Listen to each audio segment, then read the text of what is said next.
आज या खराबवाडीच्या सगळ्या ग्रामस्थांसमोर बोलत असताना मला मनापासून आनंद होत आहे. एसी केबिन मध्ये बसून ग्रामीण भागातल्या समस्या समजणार नाही असं समजणारा मी मंत्री आहे. आपल्या गावचा पाण्याचा प्रश्न लवकरच मार्गी लागल, त्याची समस्या मी स्वतःहून सोडवणार आहे.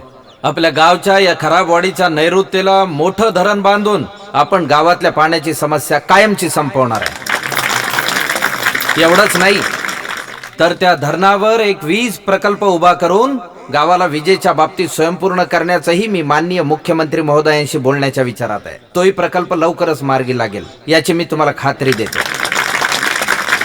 दिवसभर नांगर हातात धरून उन्हा तानात राबणारे शेतकरी बांधव पाहिले की माझं मन कसं भरून येतं.